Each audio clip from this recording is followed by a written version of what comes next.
Yo, balik lagi sama gue Aldo dari London Fans Media. Kali ini gue kembali lagi mau ngasih lu berita-berita terbaru tentang atau terupdate tentang transfernya Arsenal nih.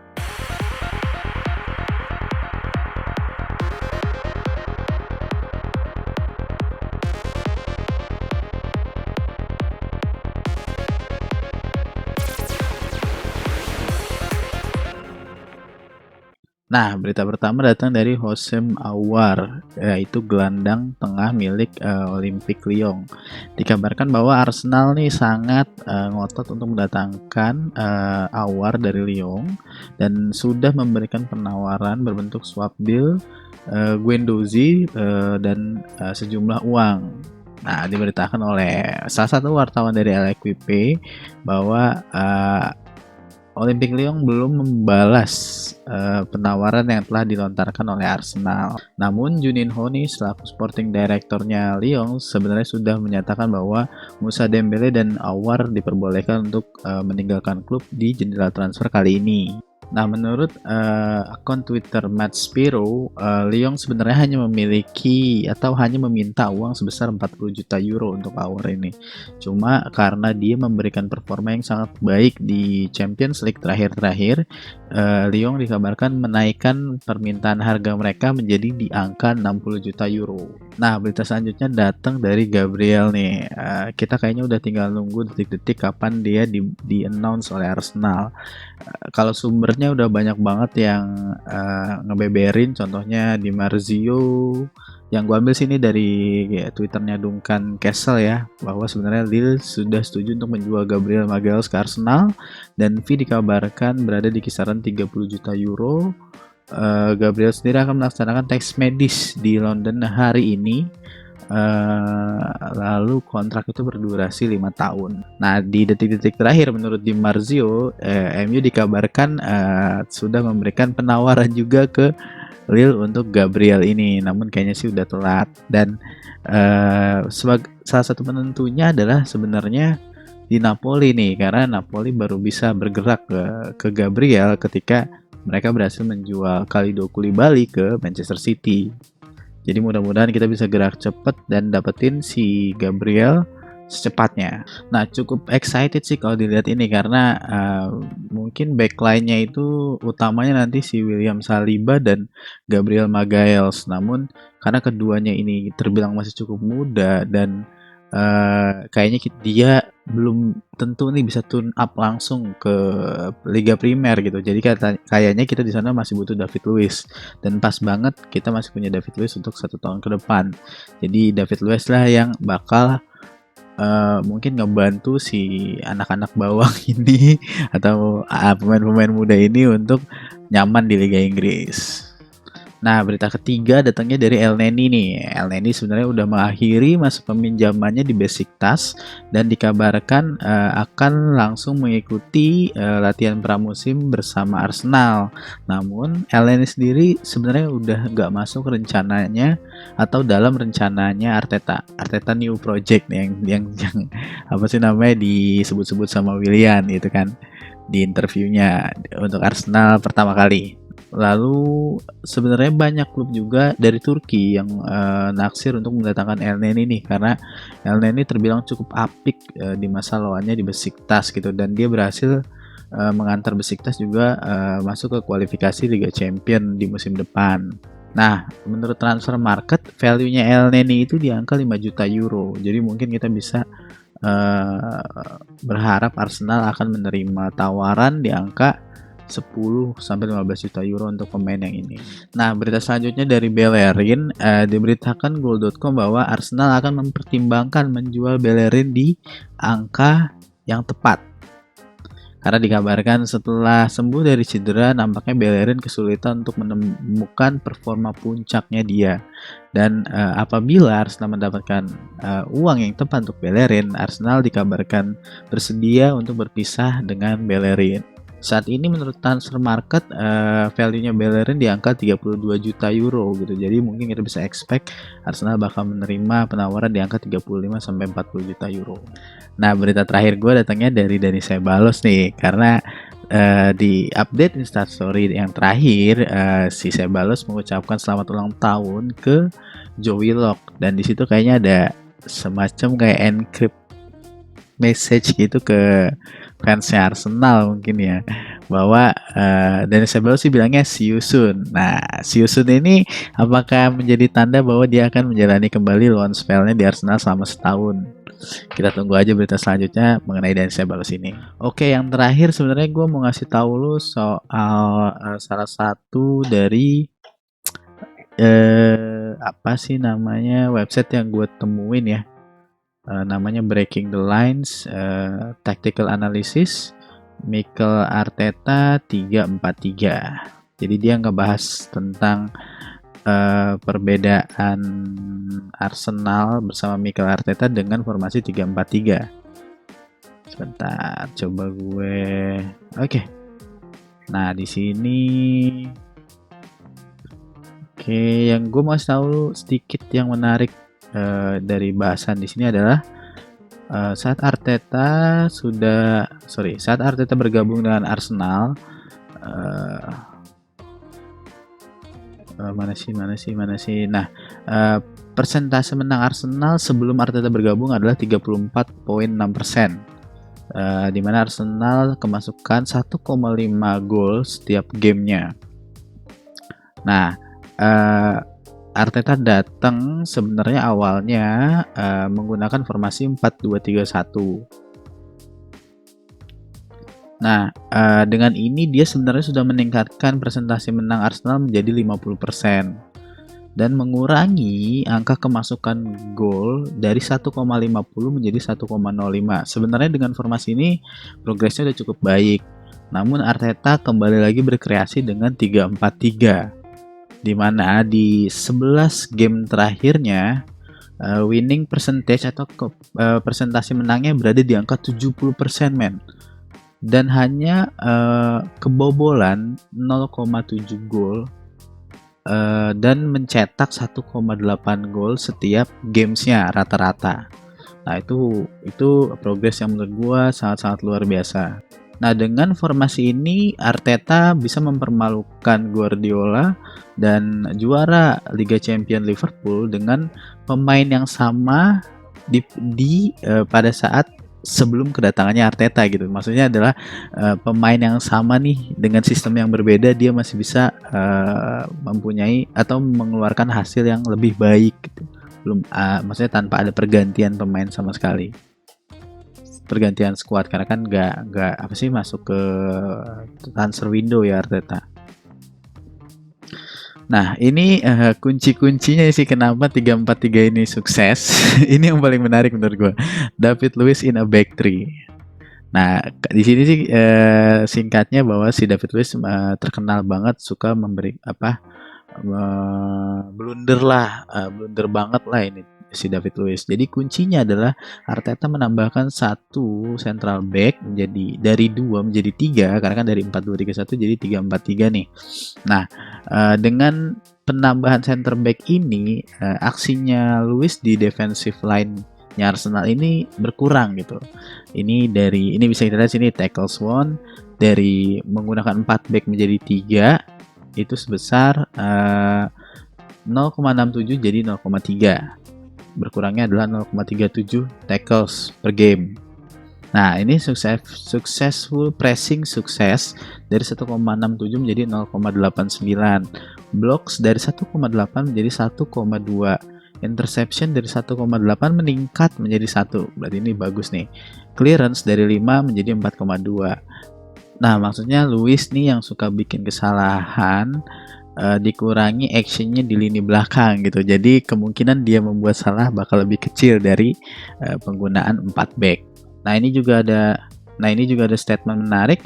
Arteta choice of center backs in back three is also very key in his approach to build up play. Other Premier League teams like Wolves, which use 3 at the back, do not always select traditional center back. Maksudnya adalah Premier League tim yang lain seperti Wolves menggunakan 3 back juga, tapi dia tidak menggunakan tradisional center back. Jadi yang di sini adalah yang dicatat namanya adalah Romances, Conor Cody, dan Leder De Donker. Semuanya dikenal sebagai defensive midfield. Nah, jadi defensive midfield lah yang diturunin atau bukan diturunin sih, dipindahkan posisinya menjadi center back, orang-orang yang terbiasa bermain di defensive midfield. Nah, karena this player add an extra level of technical quality.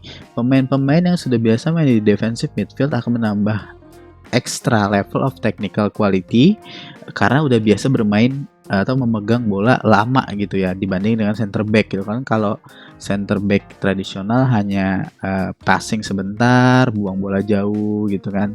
Kalau ini karena dia sudah berada di defensive midfield, dia tuh lebih nyaman dengan menerima bola gitu atau mengolah bola dari belakang. Nah, di contohnya dia ini salah satu kelebihannya 3-4-3-nya Arsenal ya. Pada saat di final Piala FA-nya sama Chelsea, di sini kita lihat bahwa ada 1, 2, 3, 4, 5, 6 pemain Arsenal yang berada di sepertiga lapangan terakhirnya Chelsea nih. Sementara kalau kita lihat Chelsea cuma punya 1, 2, 3, 4, 5 orang yang ada di belakang bola, behind the ball ya kan. Nah, di sini kita bisa lihat bahwa Arsenal memiliki satu keuntungan orang atau kelebihan orang. Bisa dibilang kalau bahasa Indonesia itu apa ya, overload gitu ya. Overload di lapangan Chelsea gitu. Padahal seharusnya yang dibenerin mungkin ini kayaknya Jorginho nih. Jorginho harusnya membantu pertahanan dengan menutup si Kieran Tierney atau Pulisic nih, sebenarnya nih tugasnya dia. Karena sekarang jadi winger tuh nggak cuma nyerang gitu, jadi lu harus punya defensive attribute juga karena lu mengcover si fullback gitu. Nah, di sini pilihan Aubameyang sangat banyak ya, antara dia bisa passing ke Lacazette atau ke Nicolas Pepe atau ke di sini ada Ainsley Maitland-Niles atau ke Tierney. Di bawah banget juga ada kalau dia mau switch side gitu, di sini ada juga Bellerin. Jadi benar-benar banyak passing option yang dipunyai Aubameyang di kondisi seperti ini gitu. Dan ini simple banget menggambarkan kejeniusan atau mungkin kebrilianan briliannya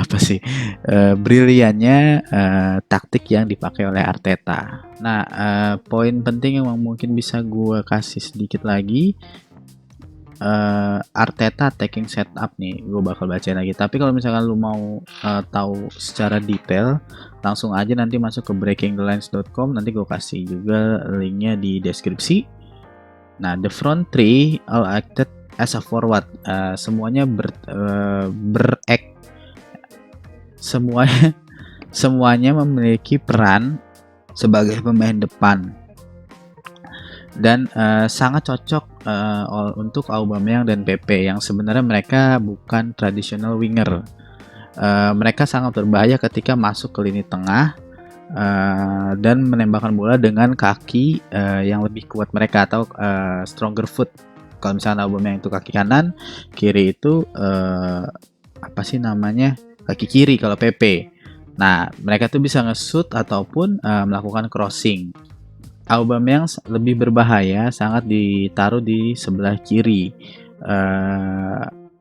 Antara itu mau 4 back atau 3 back. Pemain internasional Gabon ini setelah mencetak 17 gol dari 20 game. Gila gak tuh? 17 gol dari 20 game itu gila loh, ratanya hampir 1 loh. Di semua kompetisi di musim kemarin. Ini adalah rata-ratanya ya, 0,85 gol per game. Sementara sebagai central striker atau striker tengah, dia hanya mencetak 9 dari 18 game. Rata-ratanya 0,5 goals per games. Jadi bedanya jauh ya, dari 0,5 jadi 0,85. Jadi sebenarnya Aubameyang sangat cocok untuk ditaruh sebelah kiri. Nah, ini juga menarik tuh, apakah menjual Lacazette itu merupakan langkah yang bagus untuk Aubameyang dan Arsenal. Cuman sebenarnya kalau kita sedikit berbicara di Dortmund. Kayaknya kan Aubameyang juga ditaruh di tengah tuh. Cuma dia dikelilingi sama dua winger yang berbahaya. Kalau nggak salah sebelah kanan itu Ousmane Dembele, sebelah kiri Pulisic waktu itu ya. Nah, saat itu Aubameyang mungkin bisa mencetak 31 gol. Entah di musim berapa tuh, lu cek aja di YouTube tuh 31 gol Aubameyang dalam satu musim. Nah, di sini juga dibahas Lacazette yang turun ke bawah untuk hold up play dan membiarkan yang lain itu memiliki game yang lebih baik dari dia gitu, karena dia posisinya sebagai striker, dia bukan ada di depan tapi dia ngebantu proses build up sehingga mungkin Aubameyang ataupun Pepe bisa terlihat lebih baik di dalam gamenya. Jadi sebenarnya kelihatannya bahwa Arteta mengorbankan produktivitasnya Lacazette, tapi ya well worth it lah menurut gua. Nah, di sini bacanya as Arsenal terlihat lebih sedikit memainkan bola dengan formasi 3-4-3, berarti Lacazette involvementnya lebih sedikit di Arsenal attacking play, di penyerangan Arsenal. According menurut FBref, ini situs atau apalah pokoknya mungkin yang nyediain statistik, Lacazette dari memiliki 25,27 touches per game atau sentuhan ke bola di satu game menjadi 15,8 dengan pola 3-4-3 di semua kompetisi. Nah, involvement Lacazette terlihat sangat menurun di possession stat dalam semua kategori sentuhan in the middle third and when comparing with his game both Arteta's 4-man and 3-man kalau dibandingkan dengan sistem 3 back dan 4 back. Nah, ini disebabkan dengan posisi false nine yang dia dapat di peran atau di formasi ini. Nah, ini ya bisa kita lihat statnya dari shoot creating action dari 1,67 jadi 1,3 dengan 3-4-3. Nah, ini adalah operan yang menjadi shoot dari 1,26 menjadi 0,7. Shootnya dia dari 1,73 per game menjadi 1,1. Sentuhan di penalty box dari 4,26 menjadi 1,6, kecil banget. Touches in the middle third dari 7,67, ini mungkin dari di lapangan tengah ya bahasanya, jadi 8,6. All touches dari 8, semua sentuhan dari 25,27 menjadi 15,8. Key passes per game dari 0,67 menjadi 0,3. Miss control dari 1,6 menjadi 0,4. Dispossessed atau bola direbut dari 1,2 menjadi 0,9. Nah, dengan formasi 3-4-3 digambarkan bahwa Lacazette kehilangan peran penting nih dari sisi penyerangan. Namun dikorbankannya Lacazette justru kalau kita awal tadi ingat menaikkan presentasi menangnya Arsenal dari gue lihat dari 50% kalau nggak salah menjadi berapa sih ini tadi ya? Nah, 70% gitu. Naiknya besar banget, 20%. Jadi sepertinya Arteta mengorbankan attacking-nya Lacazette demi mencapai kemenangan gitu. Justru sebenarnya ini bagus banget untuk tim gitu. Mungkin gak bagus untuk Lacazette, cuman dengan pengorbanannya Lacazette yang tadi gue bilang, Aubameyang sama Pepe bisa bermain dengan lebih baik. Nah, gue bacain sedikit lagi. Arteta sudah membuktikan bahwa 3-4-3 lebih baik untuk melawan tim-tim papan atas. Dia menang dari 3 dari 4 pertandingan melawan top 6 ya, atau 6 tim teratas di klasemen, dengan memberikan Luis necessary atau defensive cover yang dibutuhkan dengan 3 defense atau 3 back dan kebebasan untuk memberikan passing yang lebih penetratif atau penetrasinya lebih tinggi, passing dengan penetrasi tinggi. Nah, gitu ribet banget. Dan juga mengoverload area sayap, membuat Aubameyang lebih produktif. Nah, mungkin segitu aja yang bisa gue bahas di video kali ini. Kita tadi udah nyampein berita transfer, kita juga udah sedikit ngebahas soal 3-4-3-nya Arteta, dan jangan lupa yang paling penting banget nih untuk ngebantu gue, klik subscribe, share, komen, semuanya lah pokoknya supaya video ini makin lama makin rame gitu. Jadi makin semangat gue ngasih lo update-nya, dan mungkin nanti kedepannya banyak berita-berita menarik. Sebenarnya gue kepikiran bikin video tentang transfer pemain mana aja yang Arsenal butuhkan. Cuma masih gue pikirin kayak gimana bentuknya. Mungkin kalau misalkan udah jadi nanti gue post juga. Tapi jangan lupa like, share, sama subscribe. Segitu dulu aja dari gue, Aldo dari London Fans Media. Thank you banget boys and girls yang udah nongkrong bareng. Gue ciao dulu. Bye bye.